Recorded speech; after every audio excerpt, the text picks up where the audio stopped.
흔히 암은 현대 사회가 만든 질병이라고 합니다. 사실은 인류의 역사만큼이나 아주 오래됐다고 하는데요. 과거에는 그 실체조차 알 수 없었기 때문에 암은 곧 불치병이다라는 의미를 가졌다고 합니다. 네, 하지만 요즘은 의학 기술이 발전하고도 다양한 치료법들이 개발이 되면서 네. 불치가 아니라 완치의 길로 접어들고 있는데요.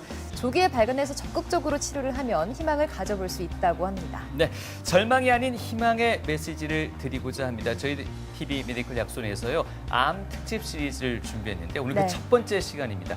폐암을 준비해봤습니다. 네, 도움 말씀 주실 오늘의 주치의는요, 호흡기내과 박순효 교수님이십니다. 안녕하세요. 네, 안녕하십니까? 안녕하십니까.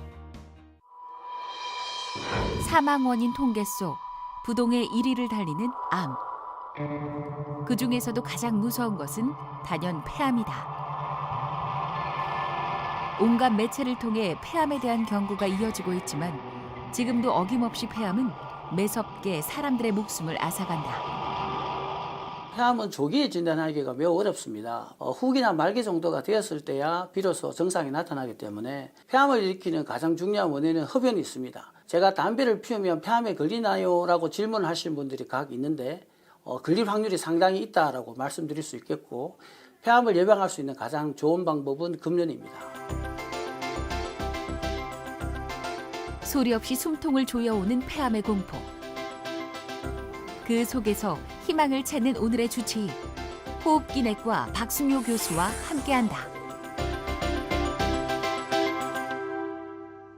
생존율, 완치율은 높아지고 있다고 합니다만 여전히 암은 우리 모두에게 두렵고 또 무서운 존재인 건 사실입니다. 네.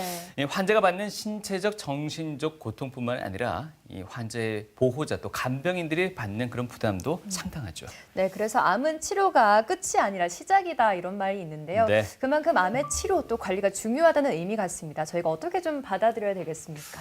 네, 일단 우리나라에서, 물론 다른 나라에서도 뿐만 아니겠지만, 일단 폐암에 걸린다면 환자만 걸리는 게 아니라 가족이 폐암에 걸린다라고 판단하시는 게 좋을 것 같고요. 네. 그래서 사실은 신체적 치료뿐만 아니라 전식적인 지지와 성원이 굉장히 필요합니다. 네. 가족에게만 어떤 책임을 돌리는 것보다는 나라 차원이나 또 정부 차원에서도 전문적이고 그리고 지지할 수 있는 상담과 교육이 필요할 것으로 생각을 합니다.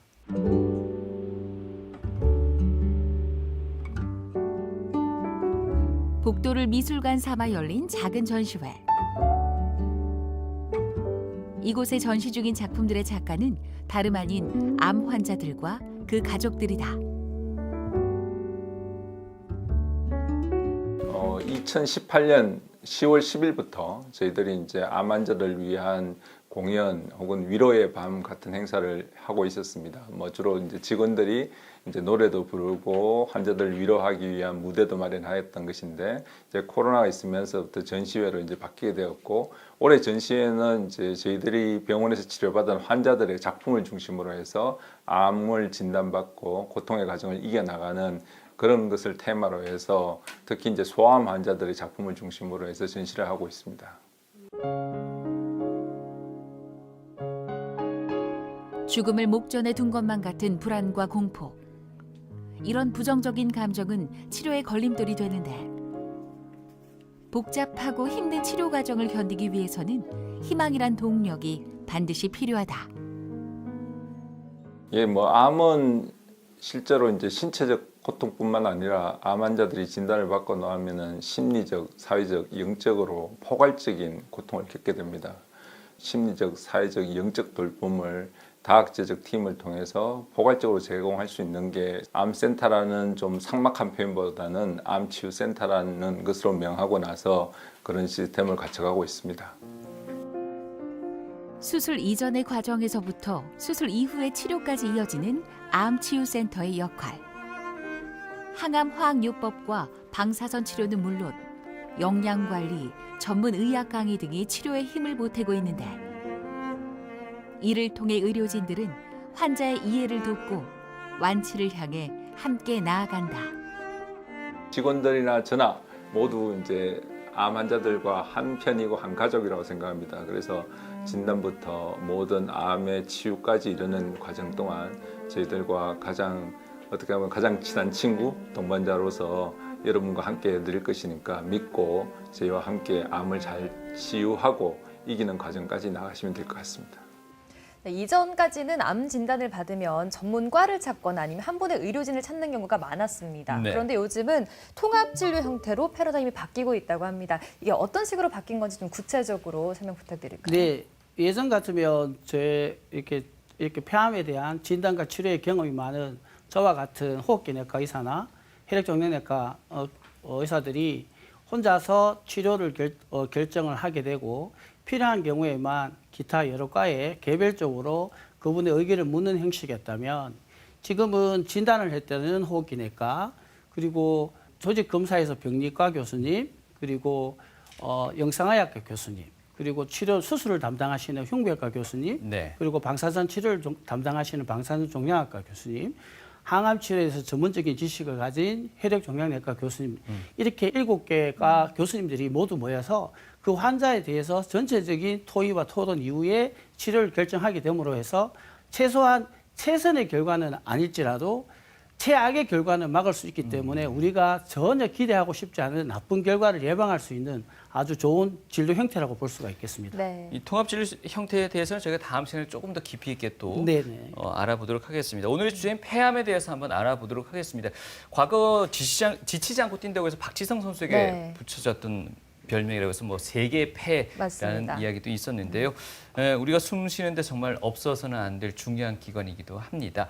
교수님 일단 폐의 그 역할, 기능에 대해서 먼저 한번 구체적으로 좀 짚고 넘어가도록 네, 하죠. 일단 뭐 폐는 폐와 기관지로 크게 구성이 되어 있고요. 예.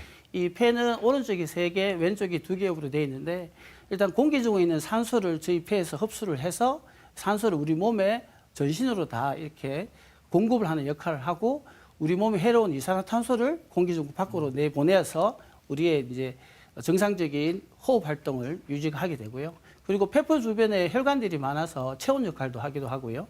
그리고 우리 몸에 또 중요한 삼연기 평형이 굉장히 중요한데 거기서 중탕산 미온에 대해서 조절하는 기능이 일부 있어서 콩팥과 함께 우리 몸의 대사 관리를 하는 중요한 역할을 하기도 합니다. 예. 조금만 뛰어도 숨이 가빠지면서 우리는 폐의 존재를 확인하기도 하고 또 교수님께서 말씀해 주신 것처럼 폐는 아주 중요한 역할을 합니다. 네. 그럼에도 불구하고요, 폐암은 국내에서 발생률이 높은 암으로 또 알려져 있기도 한데요. 이 자료를 그래프 보시면서 좀 설명해 네. 주실까요? 역시 폐암은 폐에 생긴 악성 종양을 이야기하고요. 우리나라의 지금 현재까지 데이터로서는 위암, 대장암에 이어서 3번째로 많이 발생을 합니다. 남자에서는 한 18,000명에서 19,000명, 여자의 경우에는 8,000명에서 9,000명 정도 합쳐서 27,000명 정도 폐암이 발생을 하고요. 2018년 기준으로 암 사망률이 단연 1위입니다. 2위인 간암이 12% 정도에서 거의 2배 정도 되는 압도적인 수치로 발생을 하고 있습니다. 네.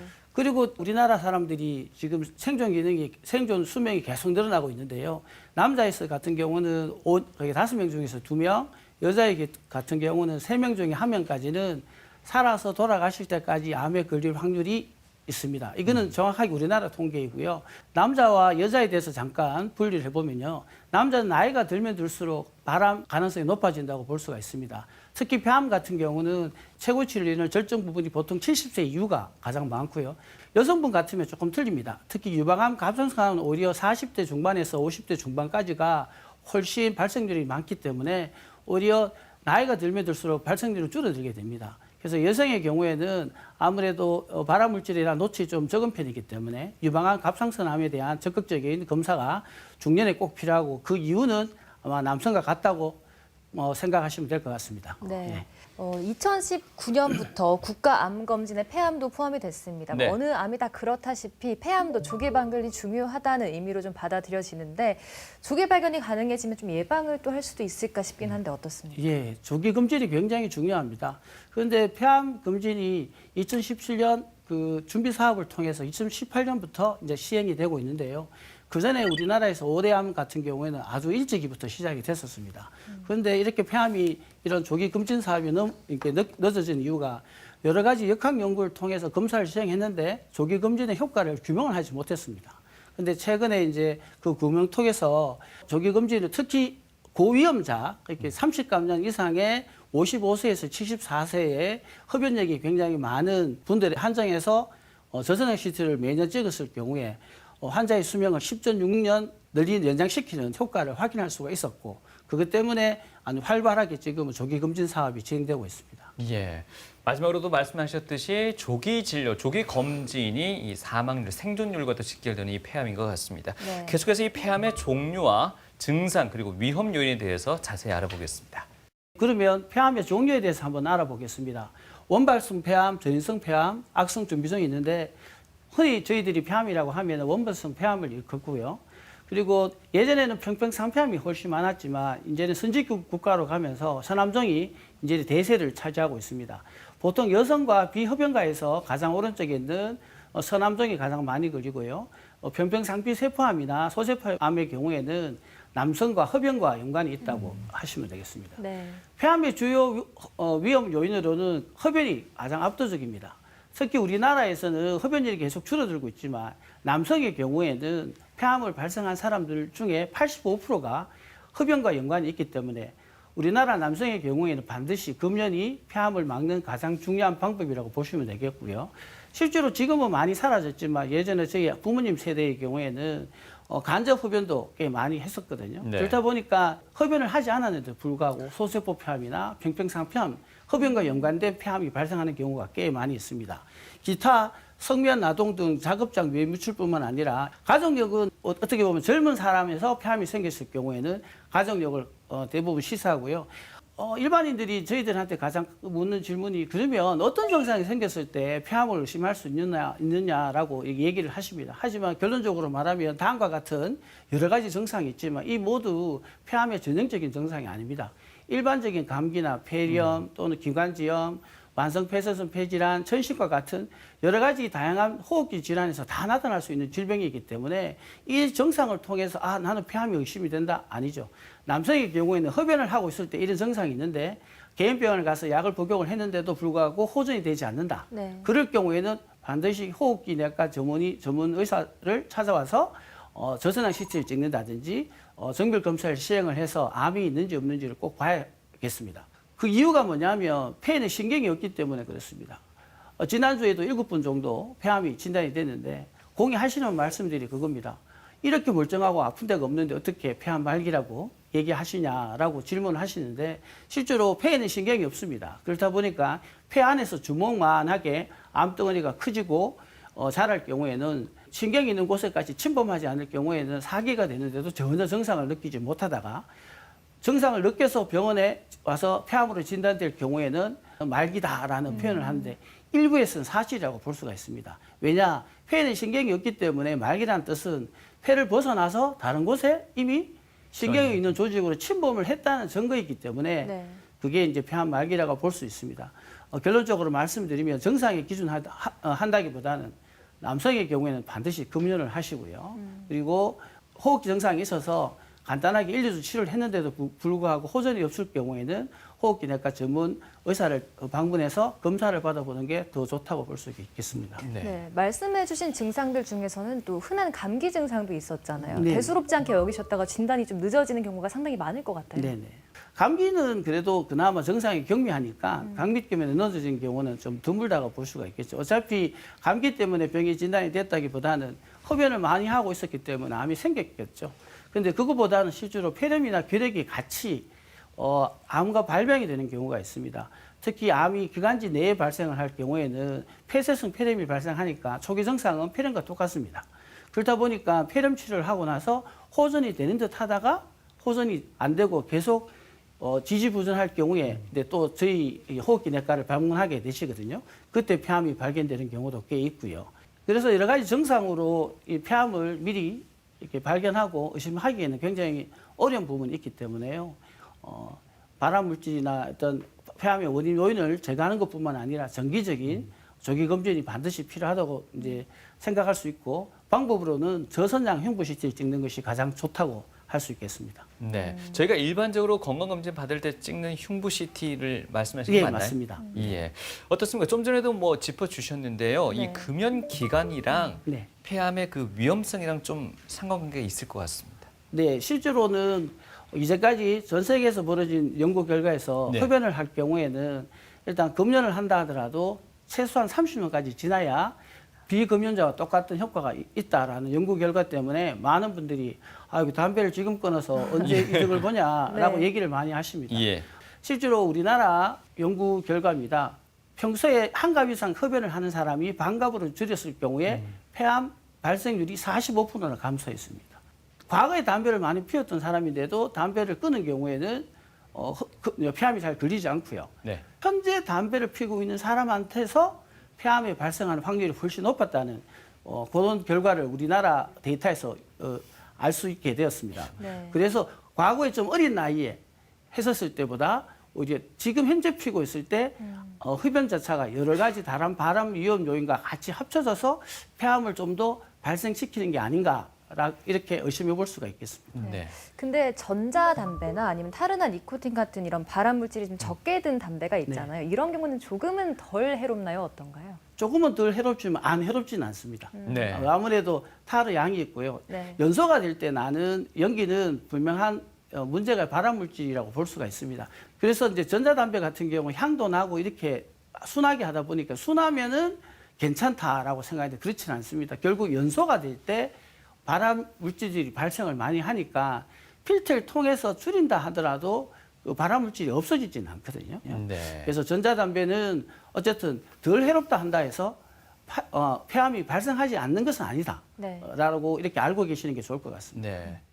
흡연자 그리고 간접 흡연자를 떠나서 네. 비흡연자조차도 폐암에서 완전히 자유로울 수는 없는 것 같습니다. 네. 안전의 어떤 사각지대일 예, 수밖에 없을 것 같은데요. 어떻습니까? 그 외 다른 어떤 중요 원인들은 뭐가 있겠습니까? 네, 일단 우리나라 통계를 한번 살펴보시면 2017년 통계인데 남성이 70%, 여성이 30%로 한 5년 전만 해도 여성의 25%, 75%에 비해서 점점 여성 폐암이 굉장히 늘어나고 있습니다. 근데 희한하게 남성의 경우에는 85%가 흡연이 원인인데 여성의 경우에는 11.5%만 흡연 여성이고 나머지의 경우에는 전부 다 흡연을 하지 않는 여성에서 폐암이 생긴 거죠.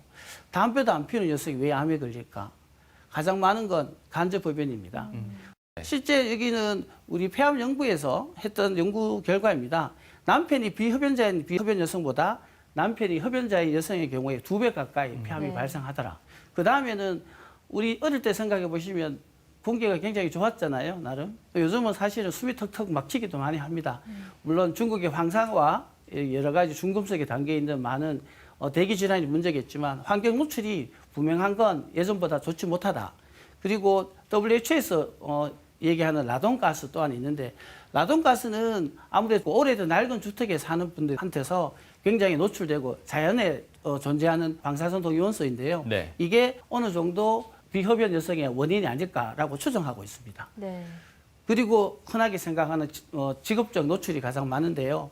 꽤 많은 작업장에서 이렇게 먼지가 많고 환경이 좋지 못한 곳에서 작업을 하는 경우가 굉장히 많습니다. 그럴 경우에는 보호구 장비를 반드시 착용하는 그 버릇 습관을 반드시 들이셔야 됩니다. 네. 환경적인 요인도 중요하겠지만 선천적으로 여성의 폐가 남성의 폐보다 좀 약하다는 말도 있더라고요. 맞는 건가요? 일부에서는 맞다고 볼 수가 있습니다. 이게 양쪽에서 똑같이 흡연을 했었을 때 같은 기간, 같은 양을 했었을 때 여성이 훨씬 암에 걸릴 확률이 훨씬 높아진 걸로 알려져 있습니다. 네. 그뿐만 아니라 사실은 중독성도 여성분이 훨씬 더 강했어요. 실제로 흡연자는 전체적으로 여성이 남성보다 압도적으로 적지만 실제로 남성과 여성에게 매일 한 갑씩 1년 정도 담배를 흡연을 하게 한 이후에 이제 금연을 시켰을 경우에 금연율은 오히려 여성에서 더 많이 떨어집니다. 그렇기 때문에 담배는 처음부터 시작을 안 하는 것이 가장 좋겠습니다. 네. 여러모로 이 폐암의 원인에 대해서 짚어봤습니다. 이제 네. 치료로 넘어가 볼 건데요. 치료에 이르기까지는 무엇보다 정확한 진단이 네. 선행돼야 될 것 같습니다. 네. 관련 설명을 좀 주실까요? 예, 폐암의 진단은 보통은 엑스셀에서 많이 하고 있지만 최근에는 이제 많은 의료가 많이 발전하면서 CT를 찍는 게 되게 일상화됐습니다. CT를 찍어보고 나서는 이렇게 폐의 종괴가 의심이 된다 하면 바로 조직 검사를 먼저 통해서 폐암을 진단을 해야 됩니다. 왜냐하면 일부에서 폐암과 혼동이 될 수 있는 결핵종이나 곰팡이 감염들이 모양만 봤을 때는 아주 폐암과 구분할 수 없는 상황이 있을 수 있습니다. 현재 우리나라에서 중증등록이라는 게 있습니다. 폐암을 진단하고 나서 의료보험 혜택을 주는 제도인데요. 그걸 하기 위해서는 요즘은 사진으로 폐암을 진단하지 않고 반드시 폐암을 조직 검사를 통해서 암을 진단하게 됩니다. 다음과 같이 뭐 기관지 내시경 검사를 한다거나 경피적 세친 흡인 검사를 하는 경우가 많은데요. 실제로는 이 두 가지의 경우도 조직 검사하기는 굉장히 어려울 수는 있습니다. 어쨌든 조직 검사할 때서 폐암이 진단이 되고 나면 가장 물으신 질문이 그거죠. 몇 기입니까? 라고 묻게 되죠. 그래서 진행 정도를 나타내는 걸 병기라고 얘기합니다. 그래서 병기 판정을 위해서는 크게 세 가지를 많이 한다고 보시면 되겠습니다. 페트CT와 전신 폐스캔, 그 머리 MRI 세 가지를 간이하고요. 필요할 경우에는 기관지 내시경 초음파 검사를 할 경우가 있는데 이 경우에는 우리가 아시다시피 암에 걸리면은 임파선에 전이가 있는가 없는가 굉장히 중요하죠. 예전에는 사진으로 하니까 틀릴 확률이 한 15% 정도가 있다는 거예요. 그래서 임파선 전이가 의심이 될 경우에 있는지 없는지를 확인하기 위한 조직 검사가 기관지 내시경 초음파 검사라고 볼 수가 있겠습니다.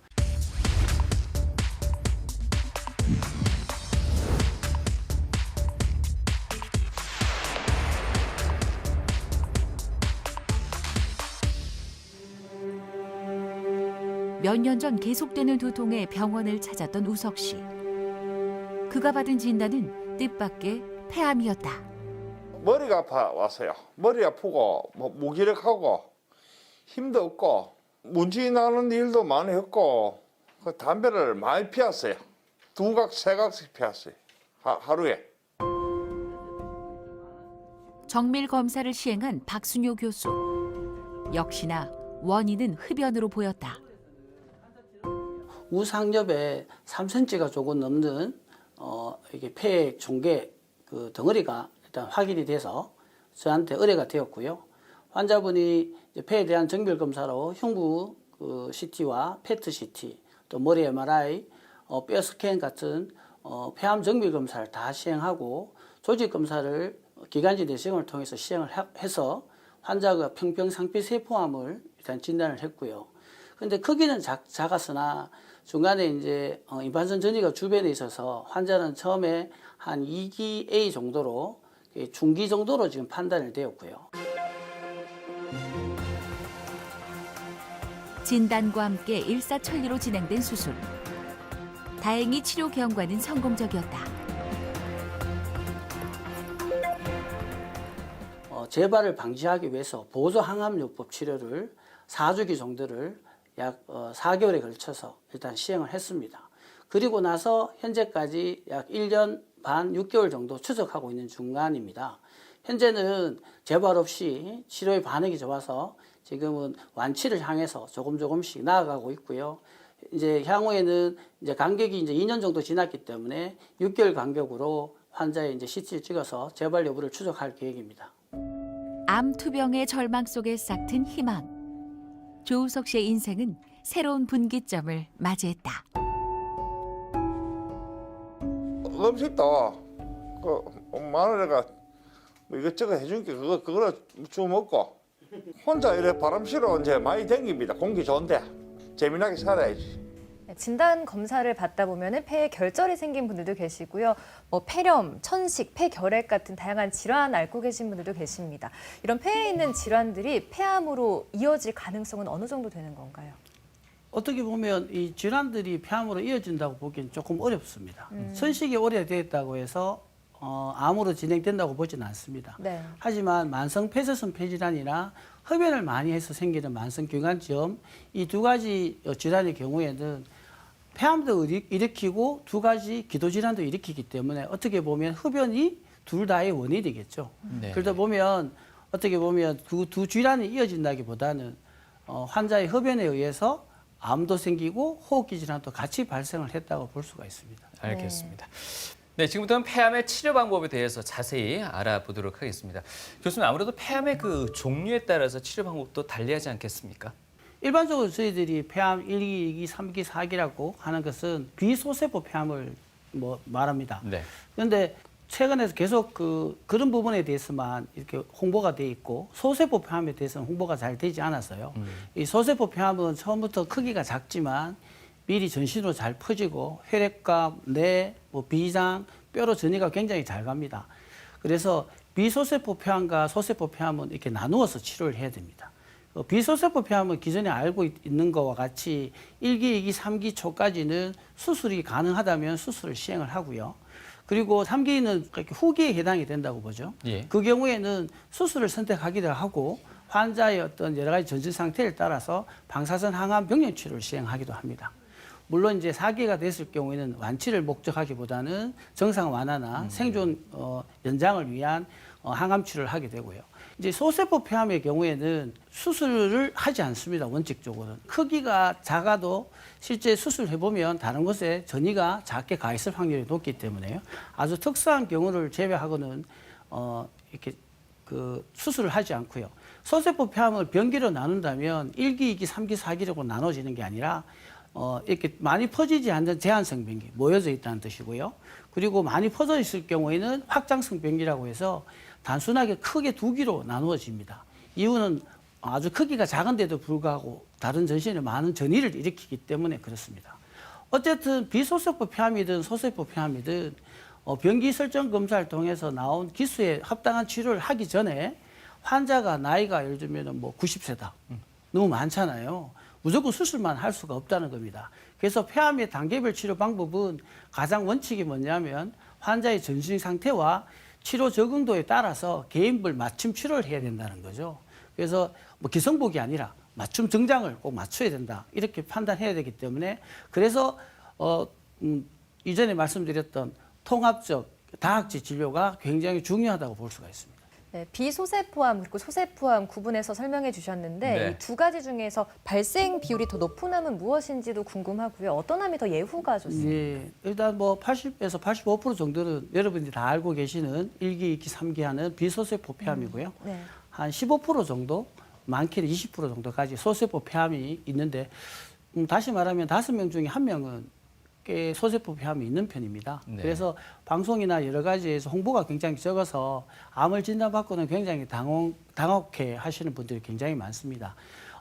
기타 여러 가지 뭐 인터넷이나 이런 것들을 보고 아시기가 굉장히 어렵기 때문에 소세포 폐암이 진단될 경우에는 호흡기내과 폐암 전문 하시는 교수님을 찾아뵙고 의견을 묻는 게 가장 좋지 않을까 싶습니다. 네. 한 가지 저 개인적으로 또 궁금하기도 했던 부분인데요. 폐암이 다른 장기로 전이됐다라고 하는 건 그 해당 장기에 암을 일으켰다는 얘기가 되는 건가요? 예, 맞습니다. 이게 굉장히 혼동을 많이 하십니다. 예. 네. 이게 원발암과 전이암의 개념인데 어떻게 보면 김자옥 씨를 한번 예를 들어볼까요? 수년 전에 이제 대장암으로 돌아가셨는데 인터넷에서 폐암으로 돌아가셨다고 소문이 처음에 많이 이렇게 발표가 됐습니다. 김자옥 씨 같은 경우에는 대장암으로 아마 중기 정도에서 수술하고 항암 치료를 받고 난 후에 완치 판정을 일부 받았다가 추적하는 중간에 폐에 재발을 한 겁니다. 그래서 그거는 조직 검사를 통해서 당연히 대장암의 폐전이로 확인이 된 거죠. 네. 그런 경우에는 폐암이라고 얘기하지 않습니다. 전이성 폐암인 거죠. 전이성 폐암. 네, 네. 그래서 대장암의 폐전이라고 얘기하죠. 그런데 이제 방금 말씀하신 것처럼 폐암이 다른 전기로 전이가 됐다. 이렇게 폐암이 폐에만 국한돼 있지 않고 뇌도 가고 뼈에도 가고 간에도 가고 비장에도 가버리면 그거는 전신에 다 퍼졌다고 봐야 되니까 사기가 되는 겁니다. 네. 예. 전이암과 중복암 분명히 분리해서 생각할 필요가 있을 것 같습니다. 네. 자, 앞서 폐암의 단계별 치료 방법에 대해서 말씀 주셨는데요. 수술적 치료, 항암 치료, 방사선 치료를 언급해 주셨습니다. 이 각각의 치료 방법 좀 더 구체적으로 알아보고요. 그에 따른 부작용까지 저희가 함께 짚어보도록 하겠습니다. 네, 폐암은 크게 치료는 수술과 항암 치료와 방사선 치료가 있다고 볼 수가 있겠습니다. 폐암의 병기를 통해서 초기라고 판단돼서 수술을 시행하는 치료를 해야 되겠다라고 판단될 때는 환자가 수술을 받을 수 있는 체력이나 상태가 됐는지 다른 질병은 없는지를 보게 되는데 크게 보시면 폐활량 검사를 하고 심장 초음파를 하고 종합적인 6분 동안 400m 이상을 걸을 수 있는지 없는지를 보면 이 환자가 폐암 수술을 견딜 수 있는 체력이 된다는 걸 알 수가 있겠고 폐암의 수술적 치료는 기본적으로 뭐냐면 그 폐엽 절제술이 기본이라고 보시면 되겠습니다. 경우에 따라서는 전폐 절제술이나 양옆 절제술을 하기도 하는데요. 이 경우에는 폐암이 발생한 위치에 따라 하게 되고 잔여 폐활량의 정도에 따라서 여러 가지 폐암 절제술을 선택하기도 하지만 기본적으로는 폐엽 절제술을 선택을 하게 됩니다. 그리고 세기 절제술의 경우에는 치료 수술이라기보다는 폐암이 의심이 되는데 조직 검사가 굉장히 어려울 경우에 아주 간단하게 한 3에서 5일 정도의 입원 기간을 통해서 조직을 절제해서 쐐기 절제, 피자 절제술이라고 하기도 합니다. 그리고 항암 치료는 기타와 같이 고식적인 약물 치료뿐만 아니라 최근에 많이 이제 폐암에서 대두되고 있는 표적 경구 항암 치료제, 3세대 치료제라고 볼 수가 있죠. 여기에 해당되는 유전자 검사가 양성의 경우에는 환자들한테 많은 혜택이 돌아가게 돼 있고요. 이런 치료를 할 경우에 생존 기간이 상당히 늘어나는 그런 아주 좋은 효과를 기대하고 있습니다. 4세대 약물입니다. 폐암의 면역 항암 치료고요. 한 3개 약, 4개 약 정도가 지금 출시가 되어 있는데요. 이 약도 PD-L1이라는 면역 수치 검사를 통해서 해당 수치가 높을 경우에는 고표현형이라고 얘기합니다. 경우에는 면역 항암 치료를 시행했을 경우에 아주 굉장한 효과를 나타내고 있습니다. 하지만 일부에서는 처음에 이 비급여로 사용을 해야 되기 때문에 아직은 급여화 문제가 조금 있어서 담당하시는 그 담당 교수님과 충분한 상의 이후에 치료를 결정하는 게 좋겠습니다. 그리고 방사선 치료를 보시면 사이버나이프가 있고요. 양성자 치료기가 있습니다. 사이버나이프도 굉장히 좋은 거이기도 합니다. 기계 자체가. 하지만 양성자의 경우에는 정상 조직에, 사람 몸의 정상 조직에 방사선에 의한 부작용을 최소한으로 익히는 효과가 있습니다.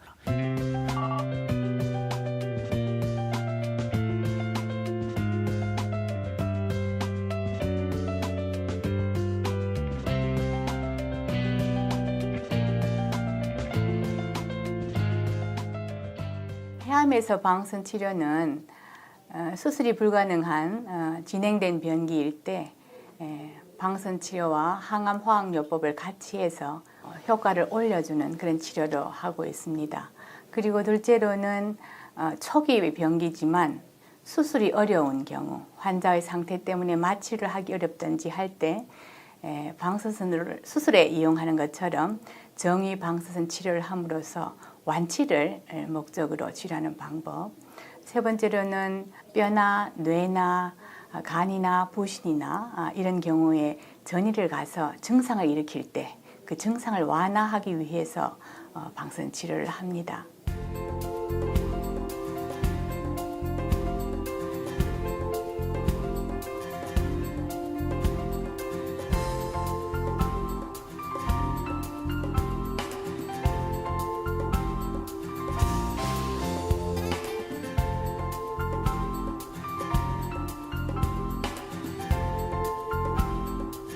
기존 방사선 치료는 X선을 이용하는데 양성자 치료는 양성자를 이용합니다.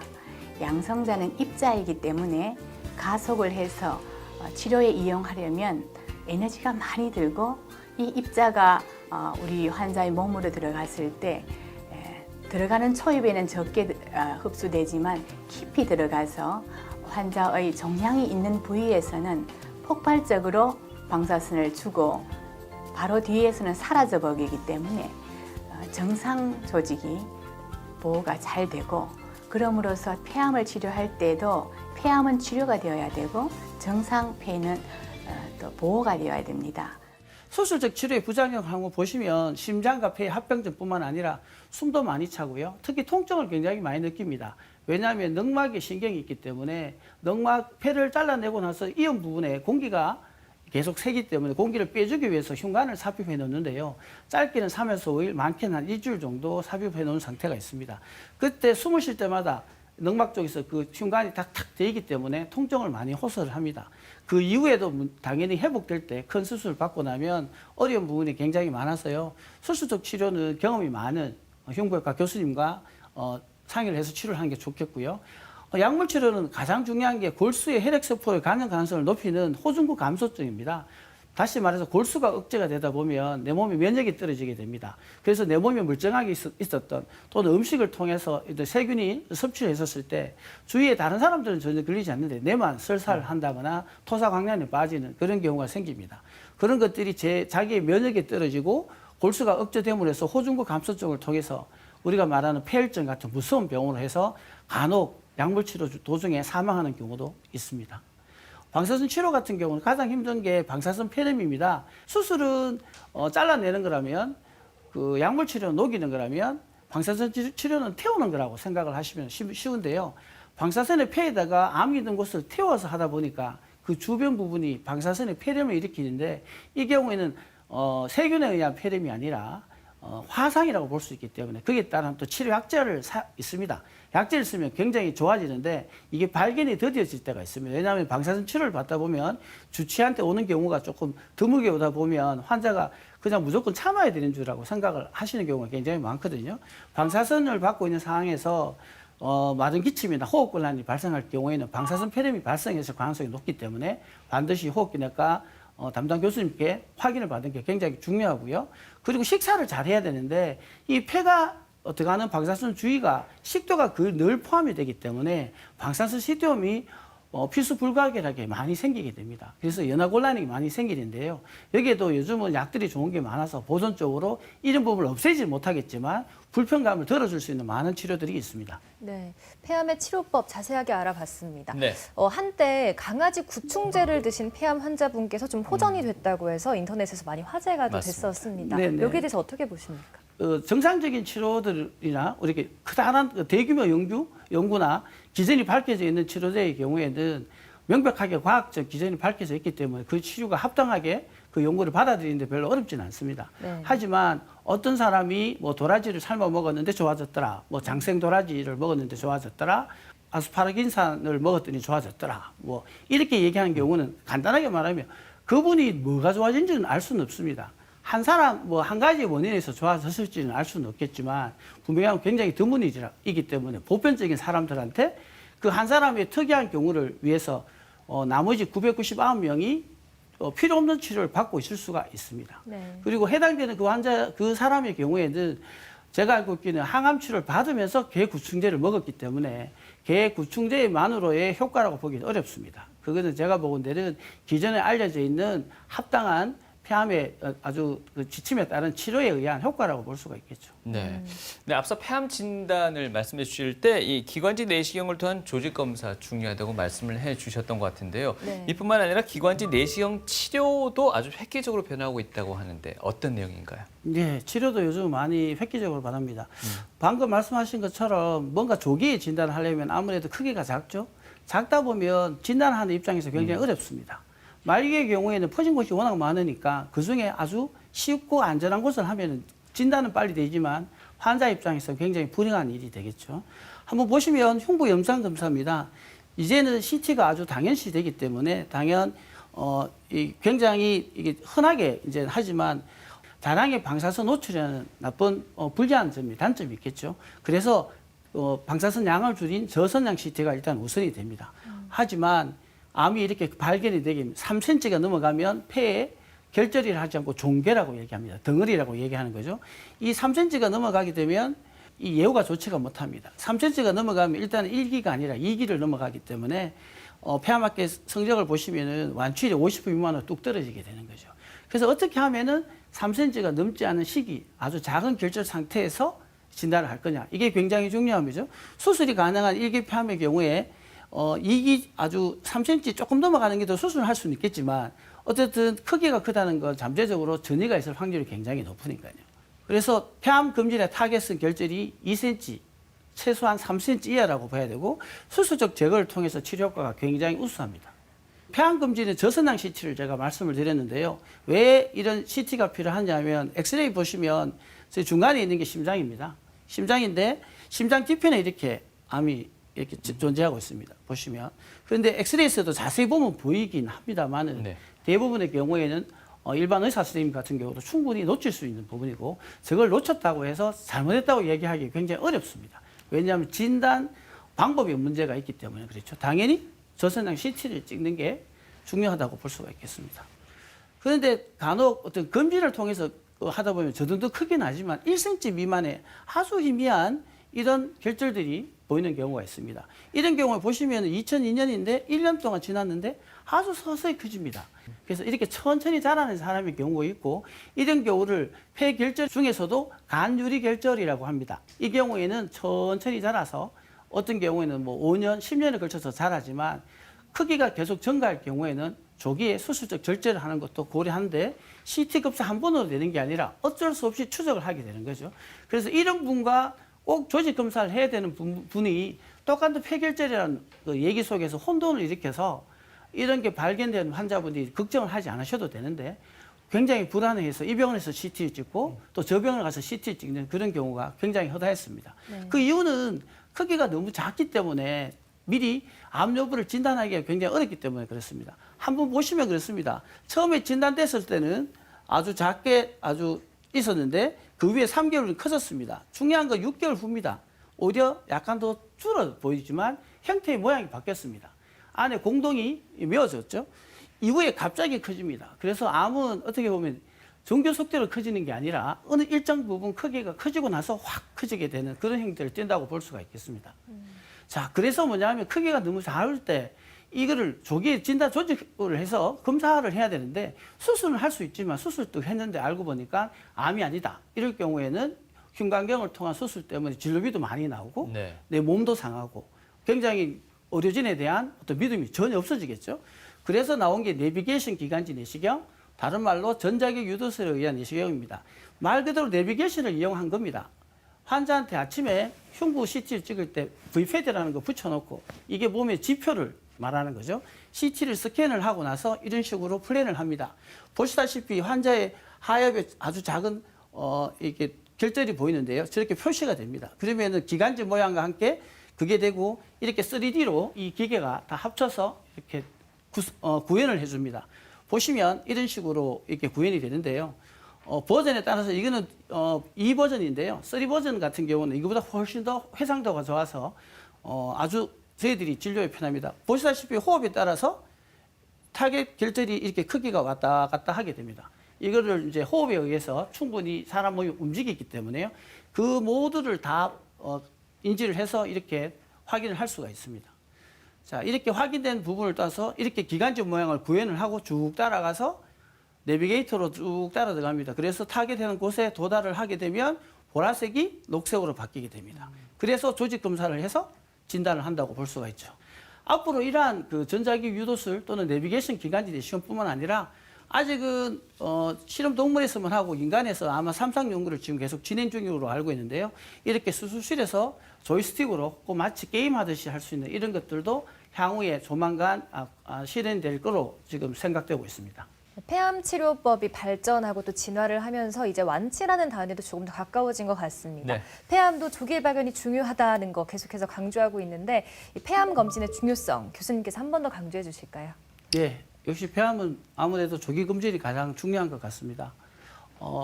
먼저 30감년 이상의 흡연자일 경우 여기서 감년이란 뭐냐면 하루에 한 갑씩 1년을 피울 경우에 1감년이 됩니다. 중간에 장기간 끊지 않았다 하더라도 토탈 합쳐서 30감년이 넘는 55세에서 74세의 경우에 10전 6년이라는 생명 연장의 효과를 확인했었기 때문에 그런 환자들을 통해서 저선양 흉부 CT를 찍어서 매년 하게 됩니다. 이런 검진을 통해서 조기에 암을 진단하면서 완치를 할 수가 있겠죠. 하지만 우리나라 남성의 경우에는 여성뿐만 아니라 폐암을 예방하는 가장 좋은 방법은 역시 금연이라고 볼 수가 있겠습니다. 이제는 이제 7대암에서 폐암이 이제 당당히 검진 사업을 하고 있고요. 여기에 해당되는 사람들은 저선양 흉부 CT를 찍어서 이렇게 많은 조기 검진을 했으면 좋겠습니다. 네. 하지만 흡연을 하지 않는 비흡연 여성은 가면 어떻게 해야 되냐? 만 40세 이상에서 80세까지 처음에 40세를 넘어가고 특히 가족력이 있는 경우에는 반드시라는 표현이 붙을 수가 있겠죠. 하고 나서 저선양 흉부 CT를 시행을 하고 만약에 결절이나 폐암을 심한 병병이 없다면 그 후로는 매년 4년마다 한 번씩. 하지만 의심이 되는 결절이 있다면 당연히 1년마다 한 번씩 추적하게 되는 그런 검진을 권고하고 있습니다. 그래서 흡연을 하지 않는 많은 여성분들 중에서도 특히 뭐 아버지나 어머니께서 또는 친척들 중에서 폐암의 가족력이 있을 경우에는 적어도 40세가 넘어갔다 한번 저선양 흉부 CT는 한번 찍어보시는 걸 제가 권고해 드리고 있습니다.